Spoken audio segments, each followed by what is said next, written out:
Villard-d'Arène, au pied du massif de la Meige, un village des Hautes-Alpes. Tout ici pourrait sembler lugubre et désolé. Des crêtes nues, des rochers en surplomb, pas un arbre, un monde minéral, c'est les écrins. Une terre des extrêmes. Extrême pour les hommes qui vivent au fond des vallées. Extrême lors du temps de la chasse, une chasse aux chamois qui attire les hommes depuis toujours. Un personnage a marqué les esprits. Conteur, chasseur, éternel marcheur, il s'appelait Alpinus. Depuis lors, les montagnards partent sur ses pas, à la conquête des cimes. C'est dans la nuit que les hommes partent. Aucun bruit, aucune lueur n'ont encore filtré, mais ils savent que la nuit s'achève. Les chasseurs laissent le village derrière eux pour s'enfoncer dans une brèche. C'est une terre sauvage, où les hommes marchent encore.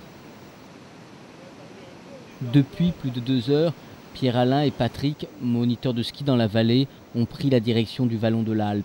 Un vallon sauvage à l'extérieur de la zone centrale du parc des Écrins. Plusieurs petits groupes de chamois, un peu proches là où il y a 3 chamois, mais qui seraient intéressants pour nous, mais ils sont trop jeunes, donc c'est pas ce qui correspond à ce qu'on cherche aujourd'hui. Là il y a un petit groupe de 4, pour le moment inapprochable. Mais par contre là-bas au fond, il y a une 5-6 chamois. On va aller voir, on va s'approcher un petit peu. Là il y en a un tout seul mais qui est trop jeune aussi. On va avancer, on va aller voir ceux-là. Je pense qu'on va en découvrir d'autres là.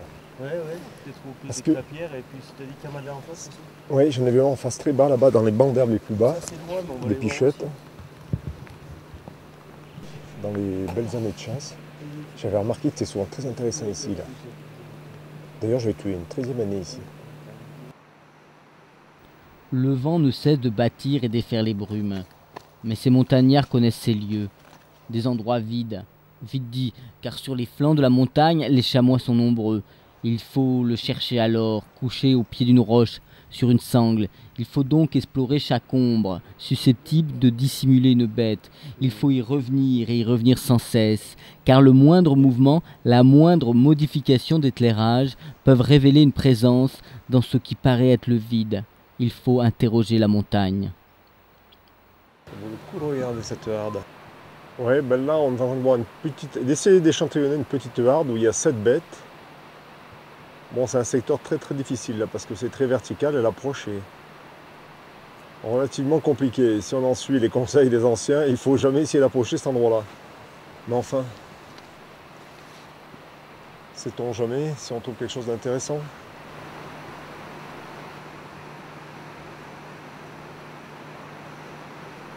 Bon, là, on peut supposer que les dernières semaines, il a fait très très chaud. Il y a eu du froid en août. La chaleur est revenue derrière le début septembre et ils ont perdu un peu d'altitude parce que la chaleur est bien tombée. Donc ils retrouvent un peu l'imbage un petit peu plus bas. La température est quand même beaucoup plus clémente et plus de saison. Donc ils retrouvent un petit peu l'altitude à laquelle ils doivent se trouver à cette époque. Un homme a marqué ces terres. On l'appelait Alpinus. C'était un conteur hors pair, chasseur, naturaliste, qui vécut au milieu du XIXe siècle. Ses écrits furent publiés en feuilleton dans le Courrier de l'Isère. De son vrai nom, Henri-Frédéric Fesch-Blanc, il était notaire à Voiron, une commune près de Grenoble, mais il préférait vagabonder à son aise dans ces chères montagnes. C'était un homme mince et droit comme un épicéa, tout en air, en muscles, long et en os. Il aimait partir à la rencontre des plus grands chasseurs. Il s'appelait alors les Girauds, les Alaisins à Villard-d'Arène, les Pics à la Grave, les Grivelles à Saint-Firmin. Les régions où ils vivent ne les ont pas familiarisés avec les dates d'ouverture ou de fermeture, écrit-il. L'obligation de port d'armes n'est pas non plus domestiquée dans leurs habitudes. Mais lorsque vous les fréquentez, vous n'hésitez point à serrer la main avec affection. L'homme de la ville aimait profondément ces montagnards. Vallée du Val-Gaudemar, d'Orsières, du Queyras, de la Bérard, combien de lieues, combien de kilomètres à passer de vallon à vallon. Il arpentait ces endroits en toute saison, chassé, observé, écouté des histoires simples. Il a tant aimé ces lieux qu'il en acquit une connaissance prodigieuse. Son ouvrage est devenu une référence aujourd'hui pour les naturalistes.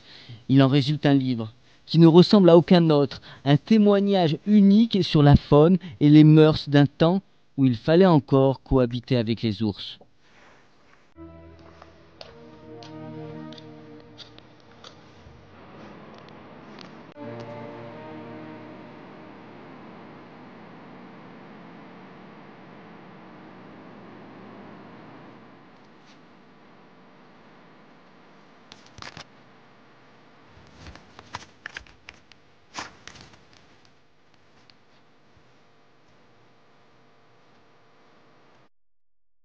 Les montagnards se séparent, direction les hauts vallons. C'est un combat qui s'annonce alors, une traque. La course commence entre les hommes et la bête.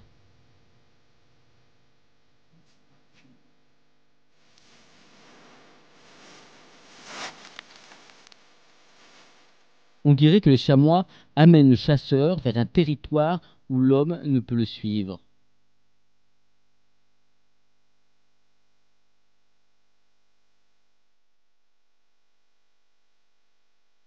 Sur tous les genres de terrains de montagne, le chamois fait preuve d'une habileté et d'une agilité remarquables.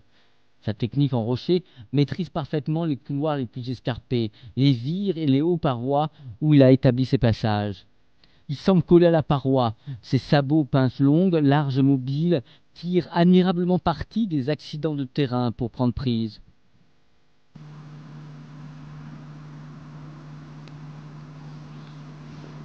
On va monter là pour regarder un peu mieux. Ils sont sur une butte, ils commencent à passer derrière. On va monter là, on va voir s'ils sont derrière et puis on verra.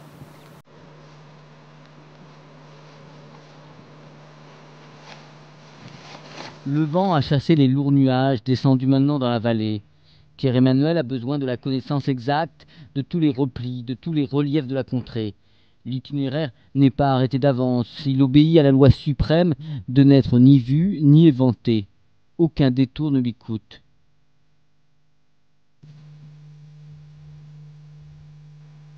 Les chasseurs savent qu'on peut trouver les chamois vers les pâturages où ils ont l'habitude de brouter au petit jour.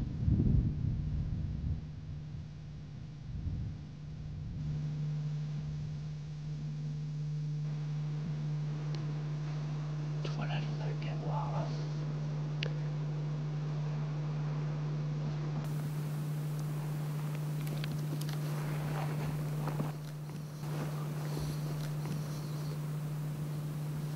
Je vais tirer.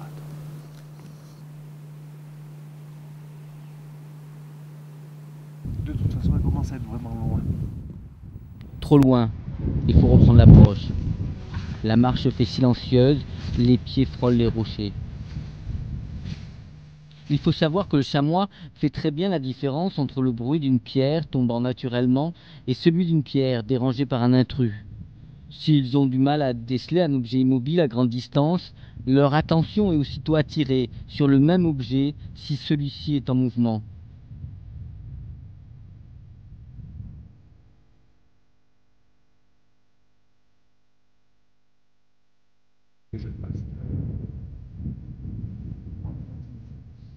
Il n'y a pas spécialement un qui surveille en permanence, comme chez les oies, mais ils surveillent tous.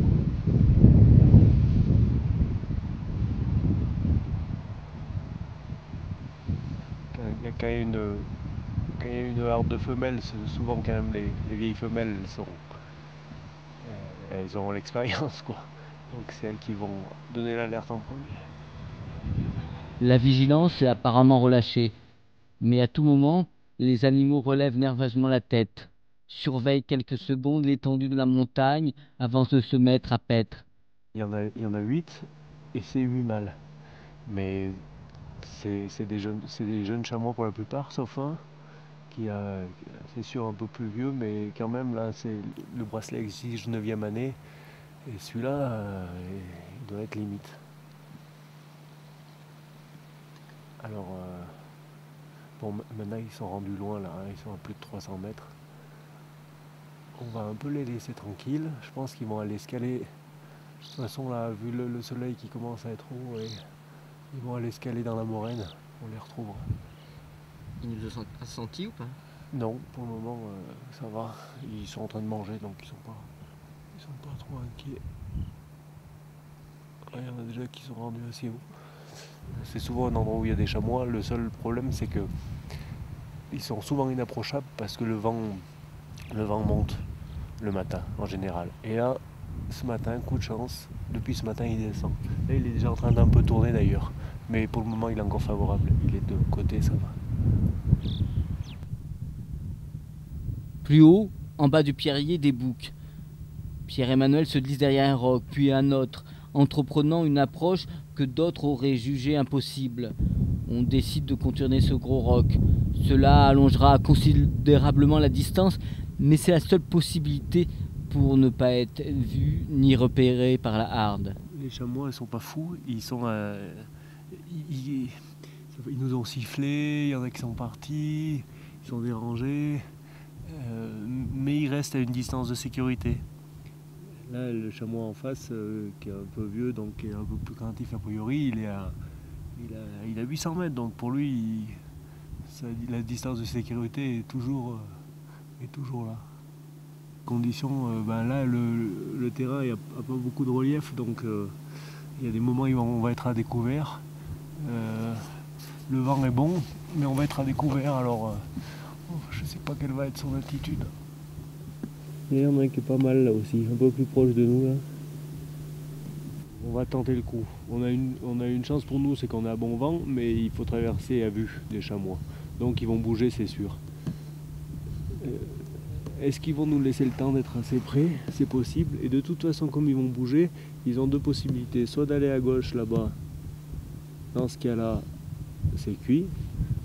Soit de remonter à droite, parce qu'en face, ça passe pas en face, même pour des chameaux. Donc s'ils passent à droite, par contre, ils devraient être obligés de couper à une distance qui nous conviendrait et nous donner une chance de les tirer. Faut essayer.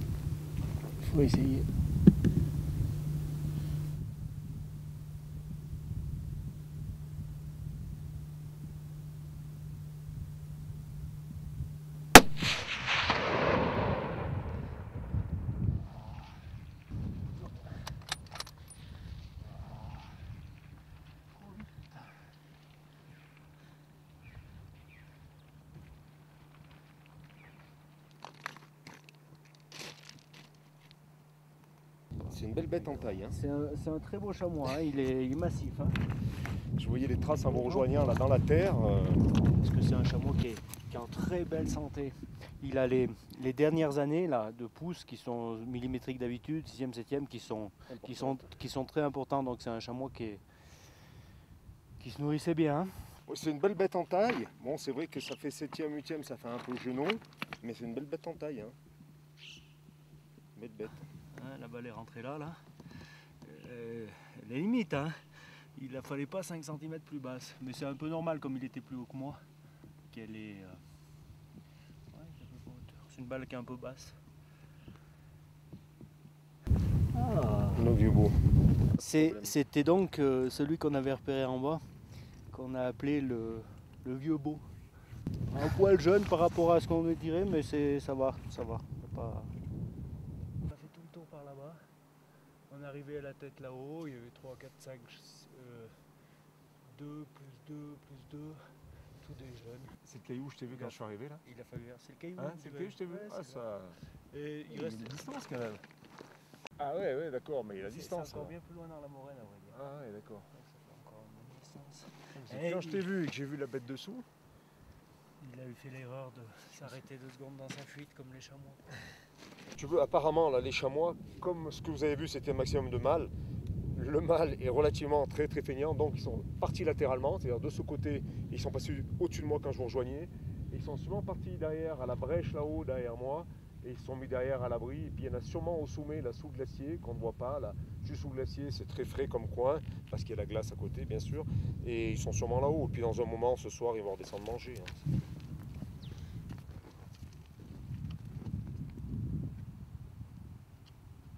Et on a nettement baissé en nombre de chamois sur le terrain, et que ce soit en zone périphérique ou en zone parc ou dans le parc.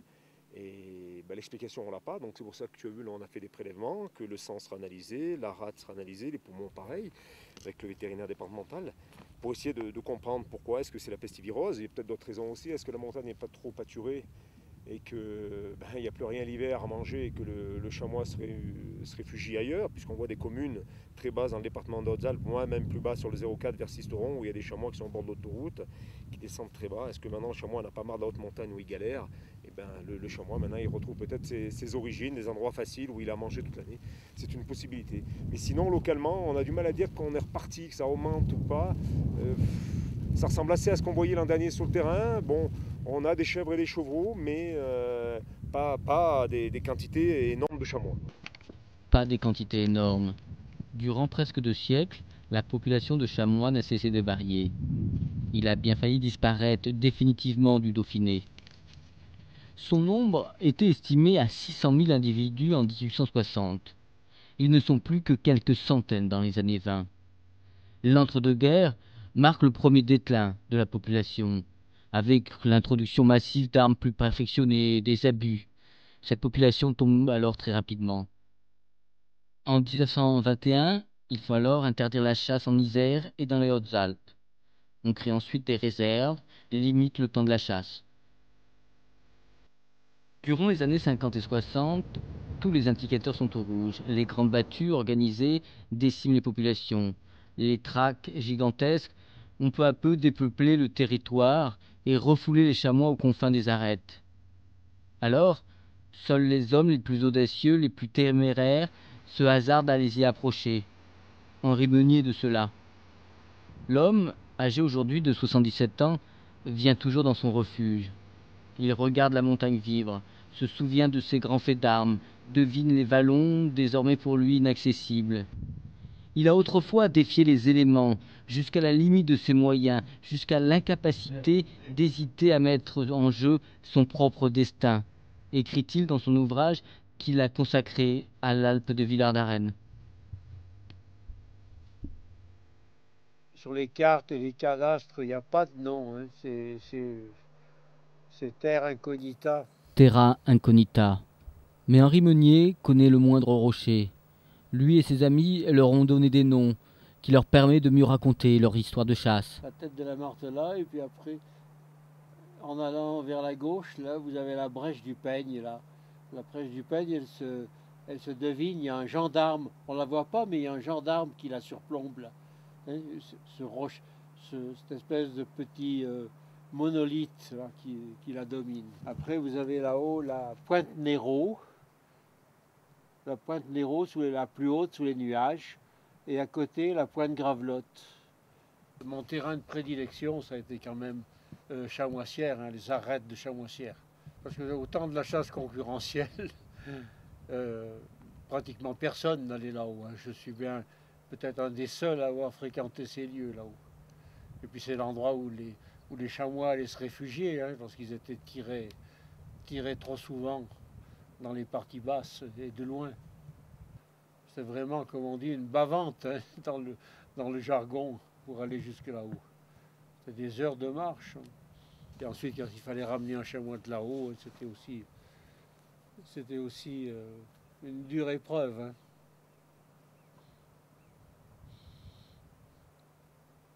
Une fois, derrière un chamois blessé, j'ai même descendu le glacier là-haut, qui est une pente vertigineuse.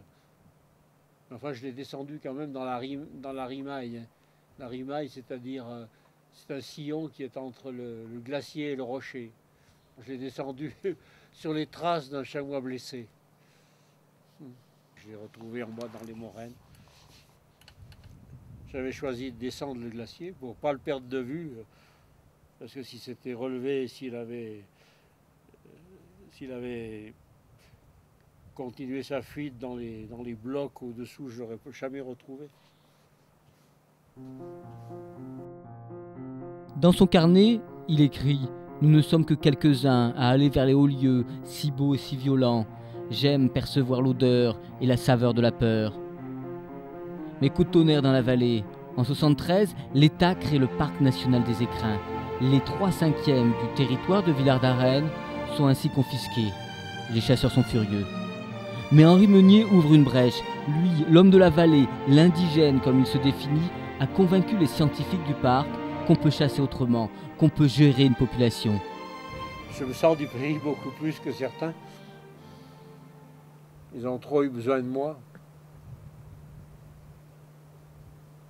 C'est moi qui leur ai ouvert les portes du parc national pour y chasser pendant 22 ans. Et sans moi, ils n'y auraient jamais mis les pieds. Parce que j'étais porteur d'un système et de principes de chasse qui a été agréé par le parc. Le système agréé par le parc, c'est une gestion rigoureuse, trop pour certains qui lâchent définitivement le fusil. En 1977, le ministère de l'Environnement accepte que dans le parc national, on puisse chasser. C'est un fait unique en Europe et c'est une réussite. La population se multiplie. On compte dans le Dauphiné de nouveau plus de 10 000 chamois. Pour y parvenir désormais, les chasseurs de Villard-d'Arène s'imposent des conditions. On compte le cheptel, privilégie le tir de chevreaux faibles ou un surnombre et les vieux animaux. Il faut un ratio de 10 mâles pour 12 femelles. On va chercher à chaque fois un bracelet qui impose le territoire et le type de bête. C'est alors une chasse à l'approche qui est définitivement privilégiée. Fini la traque, car il faut identifier la bête, l'âge, le sexe. Un seul fusil est autorisé par secteur. Fini alors les rabatteurs. J'ai pas chassé avant le parc, quand j'ai commencé à 16 ans, le parc était déjà en place. Par contre, j'ai quand même vu cette évolution de la génération de mon père qui est passé de la chasse avant le parc à après le parc. Et ce qui était vraiment très intéressant, c'est cette aventure humaine qui fait que des gens avec des habitudes différentes, des modes, ont fait évoluer leur mode de chasse, ont complètement même changé leur mode de chasse pour certains. Ça n'a pas été sans mal, hein. Il y a des chasseurs qui ont arrêté complètement. Des chasseurs de la génération de mon papa, j'en ai en mémoire là, qui ont arrêté à ce moment-là, qui ont chassé encore un an ou deux et puis qui ont arrêté parce que ça leur convenait pas d'aller la veille avoir à chercher une bague et de dire tiens toi demain tu vas aller chasser tel chamois dans tel secteur, dans tel endroit.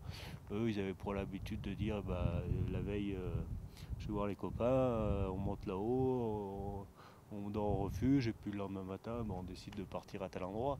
Et il faut avouer qu'on a perdu de la liberté quoi. Sur l'évolution, le fait que les gens aient dû changer et qu'il ait fallu faire changer, je dirais pas la mentalité, parce que la mentalité du chasseur de chamois elle reste. Un chasseur de chamois d'avant le parc ou d'après le parc, ça reste un chasseur de chamois qui aime et parcourir la montagne tout seul, aller chercher son gibier, tout ça. Ça ne change rien. Ce qu'il a fallu faire, c'est changer ses habitudes vis-à-vis des autres, vis-à-vis du monde extérieur. Et ça, c'était très intéressant. Le résultat a été extraordinaire parce qu'ils ont prouvé qu'on pouvait chasser le chamois à l'intérieur du parc national des Écrins, tout en augmentant cette population. Et ma foi, c'est assez sympa que les chasseurs aient fait preuve de ça. À une époque, on chassait très court, très peu de temps dans l'année, très peu de jours, et on montait pendant 11 jours, ça a été pendant une époque, 11 jours sur le terrain où on chassait le chamois de façon intensive, en étant tout le temps sur le terrain, même avec un peu de concurrence avec les voisins, mais c'est bon, c'est pas mauvais.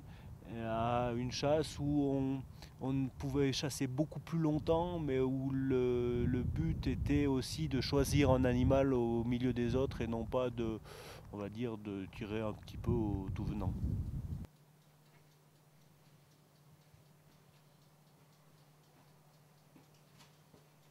Nous, si on a pu continuer pendant 22 ans cette expérience, c'est parce qu'on a mis dans son application des conditions drastiques. Hein. C'était très sévère, contrôlé, maîtrisé. Ça a été unique. Hein. On a été les seuls. Après, Venosque a été éliminé, la Grave d'abord, Venosque ensuite. On a été les seuls à continuer pendant plus de 10 ans. Hein. En 1998, l'expérience est arrêtée sans explication. Ça a été une conspiration hein, sur l'argument, on ne chasse pas dans un parc, point. Point final. On n'a rien à vous reprocher, tout ce que vous avez fait c'est exemplaire, mais allez le faire ailleurs, si je peux résumer d'une façon lapidaire la chose, la discussion.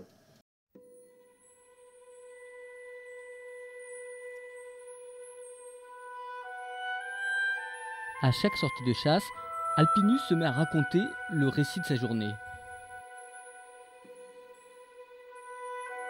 Voulez-vous, dans la délicieuse vallée de Nevache, être guidé judicieusement dans vos chasses et connaître un homme que vous n'oublierez plus jamais? Adressez une invitation polie au père Fort. Donc, il y a 5 années, nous chassions à Nevache, depuis 4 jours, avec mes excellents amis Henri et Victor. Ils regrettaient avec amertume que de nos fusils, nous eussions négligé d'apporter les baïonnettes, tant ils se sentaient assurés par sa traque et par ses chiens de contraindre les chamois à forcer sur nos corps l'étroit et unique passage du col du Quérolin.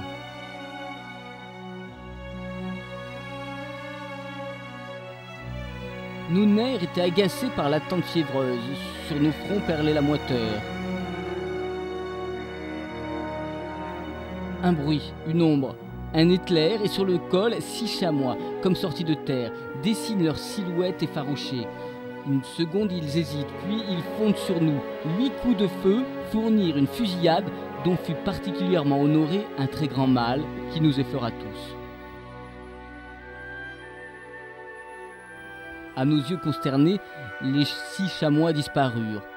Jamais, non jamais, ils n'avaient rencontré tel ganache, dit le père Fort. 5 chamois manquaient à son compte, et c'était une aventure à terre soigneusement dans le village.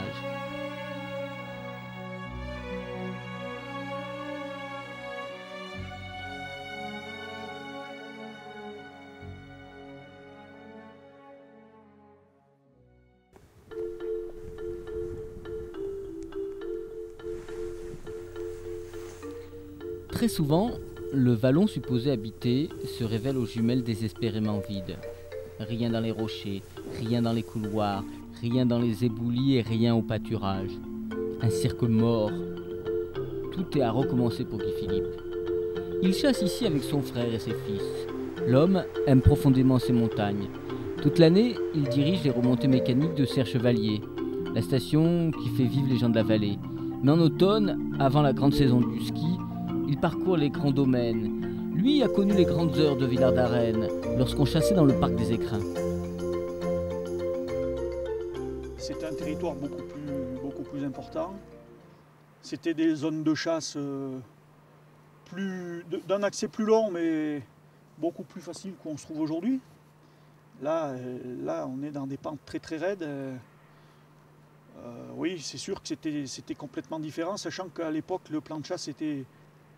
Même si aujourd'hui il est encore compliqué, il était à cette époque-là encore plus. Mais c'était nécessaire. Moi, j'ai jamais couché en refuge. J'étais plutôt adepte de partir tôt le matin, mais oui, là sur Villard d'Arène, il y avait la possibilité de s'arrêter au refuge de l'Alpe, de coucher là, voire même de coucher plus haut, puisque dans les secteurs éloignés, on pouvait garder les bracelets de marquage 2 jours. Ce qui permettait de repérer un jour, voire pour les plus courageux de bivouaquer et d'être au milieu du territoire à la pointe du jour le lendemain matin. Voilà, moi je partais plutôt tôt, voire très tôt le matin, et puis chasser sur une journée, généralement.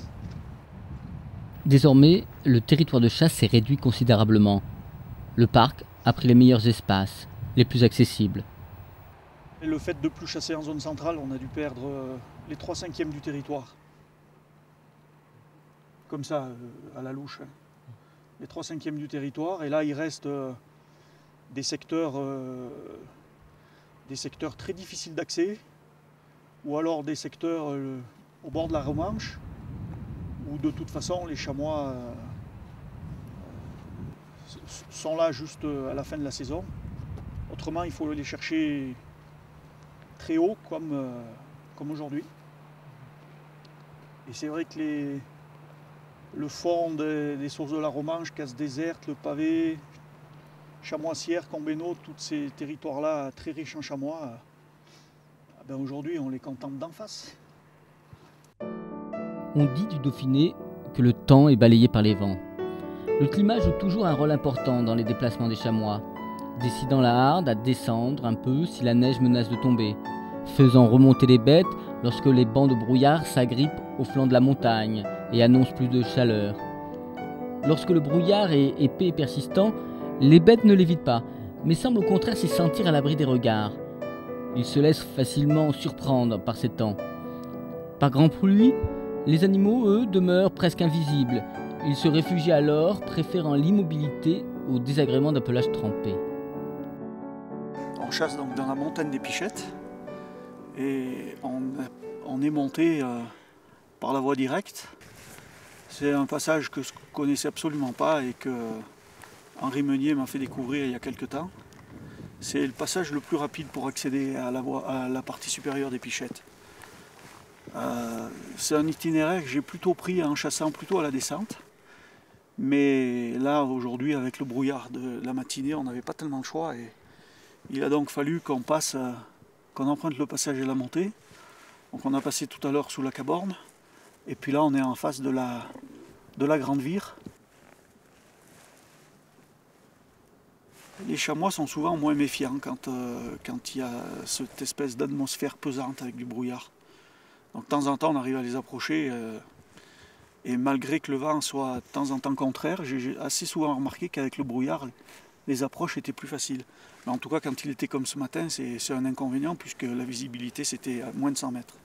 Par contre, de temps en temps, quand c'est des petites nappes qui se déplacent, ça peut être un avantage. Ben, il n'est pas effrayé parce que c'est la période du rut qui va commencer. Donc il ne nous a pas senti et au début pas bien vu. Du coup il était plutôt curieux. Bon, après la deuxième fois quand je l'ai approché à 50 mètres, là je pense que c'est plutôt le caractère de l'animal qui est peut-être un peu moins sauvage. Mais c'est certain qu'à cette période de l'année, les boucs commencent à être moins... Enfin, ils sont beaucoup moins craintifs qu'à d'autres moments de la saison. Là, le rut les rend un peu fous. Alors la chèvre c'est plutôt plus craintif, du fait que elles ont souvent des chevreaux, donc il y a l'instinct maternel de protection, et donc de ce fait, elles sont un peu plus sauvages. Ouais. Et les chèvres non suitées, elles sont quand même assez rarement tout seules, elles sont souvent dans les hardes. Et donc de ce fait-là, elle bénéficie de la surveillance des autres chèvres et elles sont pareilles, souvent très craintives. Souvent les chèvres non suitées sont des vieilles bêtes et qui ont acquis une bonne expérience et qui gardent cette crainte beaucoup plus que les boucs en tout cas. Eh bien aujourd'hui on cherche une chèvre de plus de 7 ans. Sans chevreau, donc c'est un peu plus difficile. Et pour l'instant, on vient de voir 3 chamois, et ils étaient 3 boucs, dont un très joli. Mais je pense que quand on va sortir sur le clapier des Pichettes, on devrait trouver les hardes là-haut, puisque le temps s'est un peu dégagé. Et le seul souci, c'est que le vent remonte, donc il va falloir qu'on soit un peu prudent. On va prendre une petite cheminée qui a été équipée, il y a des vestiges de câbles encore, et on va sortir au bas du clapier des Pichettes. Et là je pense qu'on sera vraiment au cœur de la chasse. Ça risque d'être difficile, ouais. Ça risque d'être difficile. C'est difficile à voir là, ils sont pas bien tournés. C'est une chèvre qui doit avoir 4e année. Mais à mon avis, il n'y avait rien à tirer là. Mais c'est bon signe, il y a des jeunes chèvres.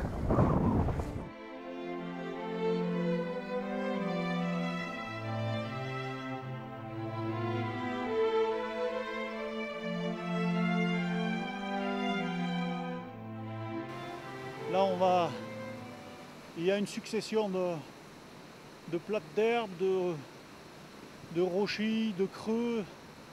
énormément d'endroits où ils peuvent encore manger parce qu'il ne fait pas très chaud. Autrement, ils seront couchés et nous surveillerons. Et on a le désavantage d'arriver par dessous. Donc il faudra être méfiant. Ils sont à 600 mètres. Ils sont sur les deuxièmes têtes là. Les chèvres et les petits sont passés dans le trou déjà et l'éterlou est tout seul à la traîne dans la plaque d'herbe. Mais il ne pourra pas tirer celui-là. Il y a 2 chèvres arrêtées dans la moraine qui nous surveillent. Et je pense que tout le reste de la harde est bloqué dans le creux à gauche des 2 chèvres. Et là, si on bouge, on est cuit. On va attendre un petit peu. À mon avis, elles sont inquiètes, elles regardent sous elles en permanence. Ah, on voit là une qui a l'air décidée à redescendre. Si elle redescend, on essaiera de faire les 50 mètres qui nous séparent du dernier mognon, hein, pour avoir la visibilité dans le creux de la moraine. Mais il faudra faire très vite. Hein. 7, 8, 9, 10, 11, 12, 13, 14, 15, 16, 17, 18, 19, 20. Il y a 20 chamois là, en face de nous.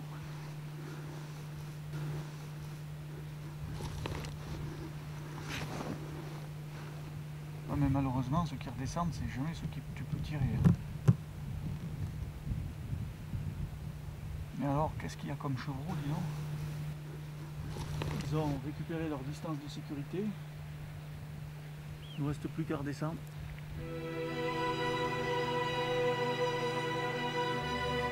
Déjà 10 heures de montée de descente harassante. Guy Philippe examine alors une dernière fois l'étendue du vallon qui s'offre à lui. Au milieu des pierres, des névés, tout semble s'être éclipsé. Mais la montagne vit, la population semble abondante, les chevreaux sont en nombre, les éterlous aussi, ces chamois âgés de 1 à 2 ans, sont le signe qu'ils ont été nombreux à passer les rigoureux hivers. Mais pas de chef non suité, donc pas de tir. C'est la règle du jeu pour les gens de Villard-d'Arène. Tout le jour, la harde s'est déplacée, affolée, se heurtant à l'odeur des hommes. Toutes les hardes de la montagne, les isolés et les solitaires, se sont ainsi mêlés, dispersés, rejoints encore, au hasard des fuites et des paniques. La nuit les délivrera. C'est vrai qu'avec le parc, les plus beaux territoires de la commune de Villard-d'Arène sont partis pour les chasseurs. Et quel dommage, quel dommage! Ce qui faisait tout l'intérêt de cette chasse, c'est justement en grande partie ces territoires qui sont immenses, où on peut aller se promener et voir pas mal de chamois. Même, il y a un autre côté qui est dommage, c'est que on perd le savoir de ces territoires-là. La connaissance du territoire même, il y a des passages obligatoires au chamois, hein. Il y a des endroits où on est obligé de passer, en montagne on ne passe pas partout. Et il y a bien des endroits qui sont déjà, ils sont connus, nous on les connaît encore, mais on ne va pas les transmettre a priori à nos enfants tout de suite parce qu'on ne peut plus y aller. La génération d'avant, elle n'y montera plus parce que elle est déjà un petit peu âgée. On risque de perdre ce savoir-là. Moi je pense on va rechasser dans le parc. Il n'y a pas de raison, quoi. C'est pas parce que on avait fait preuve de notre capacité à chasser dans le parc et à gérer cette population de façon intéressante. Donc il n'y a pas de raison que ça ne revienne pas. Je pense qu'il va y avoir un concurrent Enfin, il y a 2 concurrents, des gens qui ne veulent absolument pas de chasse dans les parcs. Bon, ils peuvent défendre leurs idées. Puis les grands prédateurs, on va peut-être avoir des loups encore notamment le loup qui sera certainement un concurrent du chasseur de chamois dans les années à venir. Voilà, autrement, il n'y a pas de raison qu'on chasse pas dans le parc. On se sent honnête et c'est assez intéressant ce qu'on a fait, donc il n'y a pas de raison que ça ne revienne pas. Les chasseurs retrouveront-ils les terres des écrins? L'arrivée du loup changera-t-elle la donne? À l'heure actuelle, personne ne peut l'affirmer. Mais les montagnards de Villard d'Arène savent qu'ils ont une carte à jouer.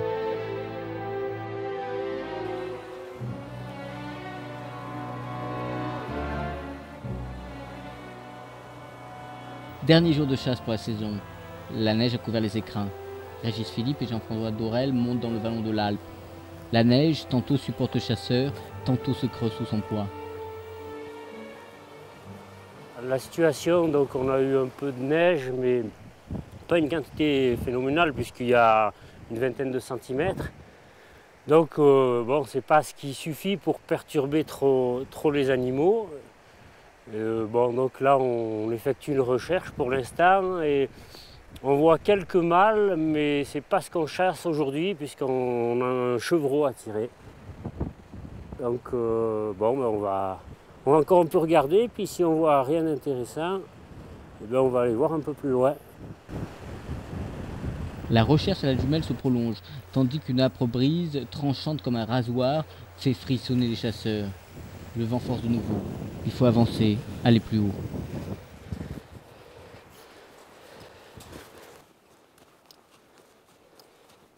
Je fouille avant de passer dans un autre quartier et d'abandonner celui-là. Mais visiblement, il n'y a plus rien. Puis tu sais, quand ils sont dans la neige, les chamois, on a beaucoup plus de facilité à les voir. Et eux, ils ont plus de facilité à nous voir aussi. Donc les recherches sont quand même plus faciles qu'au début de l'automne, quand il n'y a rien du tout. En hiver, les chamois sont les seuls à pouvoir braver en plein air des températures très rigoureuses, grâce à l'épaisseur de leur toison et surtout à la chaleur de leur sang, dont l'indice se maintient toujours autour de 40 degrés. Le soleil vient de passer au-dessus des hauts sommets. Aussitôt, une température plus clémente accompagne les hommes dans la montée sur le plateau.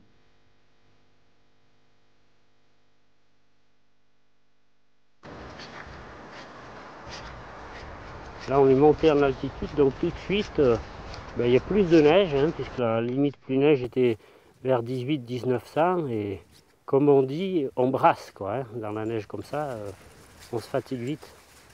Donc il faut faire souvent des pauses. L'idée, c'est de repérer, de regarder dans ce quartier s'il y a quelque chose qui nous intéresse. Et puis si on ne trouve rien, on retournera là où on en a vu, là derrière nous, en essayant de faire une approche qui ne sera pas facile. J'ai l'impression que ce qu'on cherche, il est en face de nous. On l'a trouvé là. Femelle et un petit. En fait, pour reconnaître une femelle avec un petit, c'est relativement facile, puisqu'on voit un animal qui a une taille adulte, et avec, on voit un animal qui a une taille beaucoup plus réduite, qui fait la moitié, voire le tiers. Et en plus, cet animal qu'on voit n'a pas de cornes. Le chamois, dans sa première année, il a des tout petits moignons. Donc, pour ça, c'est facile à reconnaître. Après, la chèvre, une chèvre toute seule, pour la distinguer par rapport au mâle, c'est une question de corpulence. Le mâle va avoir un cou beaucoup plus prononcé, beaucoup plus large. Il va, en fait, c'est un peu comme un homme et une femme. Hein. Il va avoir une stature beaucoup plus importante. Et la chèvre va être un peu comme les femmes chez nous, avoir une stature beaucoup plus fine.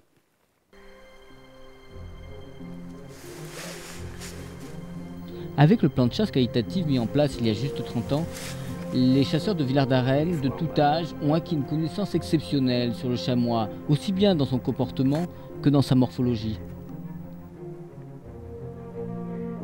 Moi, je suis beaucoup allé à la chasse avec mon oncle, avec mes frères aînés, mes cousins.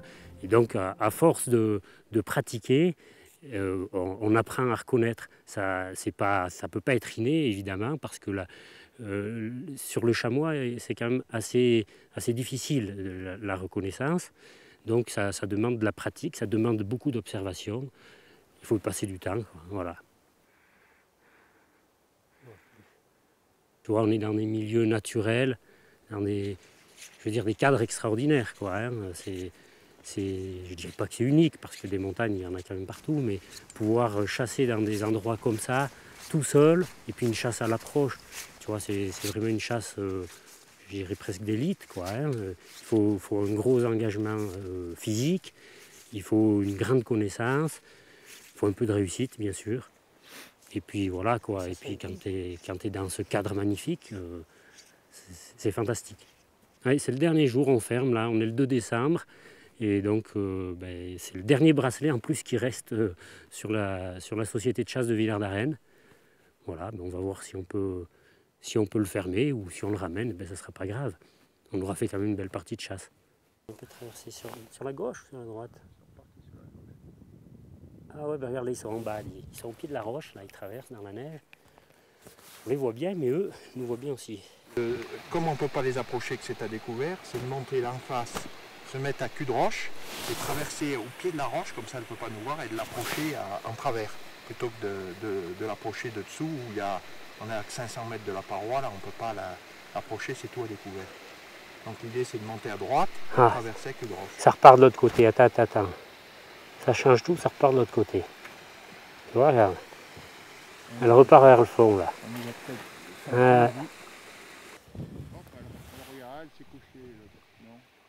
Non, là, tu vois, on les voit, ils sont au pied des rochers. Alors on est en train de voir la stratégie qu'on peut mettre en place pour essayer de les approcher au mieux, quoi. Parce que là, si tu veux, on est face à eux, donc c'est pas évident. Et bon, voilà, on réfléchit. Peut-être qu'en traversant, effectivement, comme dit Jean-François, et en suivant le pied de roche, ils ne nous verront pas.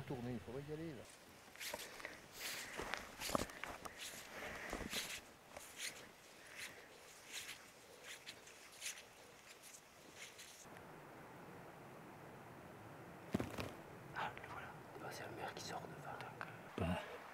Ça y est, attends, hop.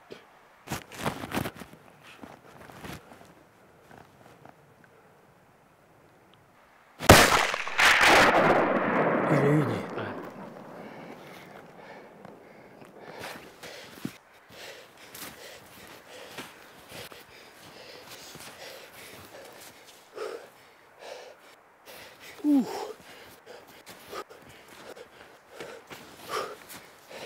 Elle est pas gros, hein. Belle balle. Mort immédiate, c'est bien. La distance, j'avais mesuré un peu avant, il y avait 230 mètres, mais comme ils sont un peu montés, je pense qu'il y avait 240 mètres, et je vais viser le défaut de l'épaule, comme je fais toujours, pour essayer de toucher les organes vitaux, et ça a tapé là. C'est une bête qui est née en juin, voilà. Donc on est en décembre, tu vois, c'est un animal qui a 6 mois.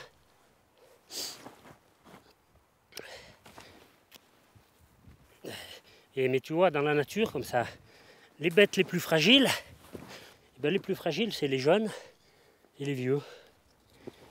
Il vaut mieux tuer un chevreau que... Là, c'est une femelle. Il vaut mieux tuer une petite femelle chevreau qu'une jeune chèvre de 3e année qui, elle, a déjà passé 2 hivers et qui a tout l'avenir devant elle pour faire des petits.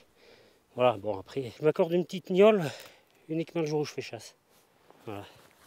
Donc je partage avec les gens avec qui je suis une petite gnôle. Santé.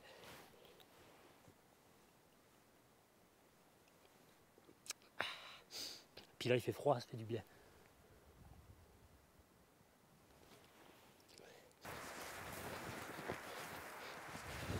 Fin de saison.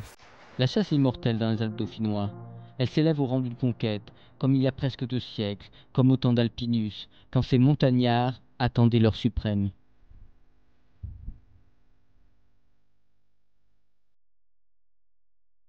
N'ayez ici souci d'aucune entrave, répondait Alpinus aux détracteurs de cette chasse sans réglementation.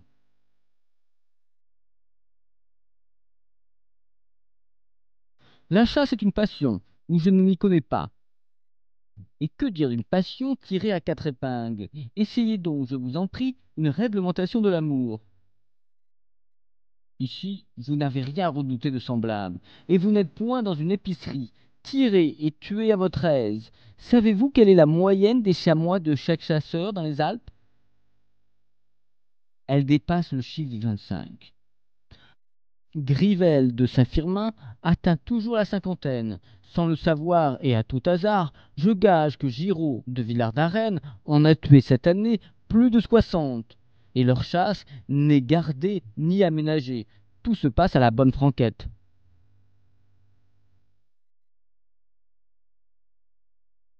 Le temps d'Alpinus a bien changé. Le temps de cette chasse, dans ces lieux sauvages et reculés, est désormais une passion maîtrisée.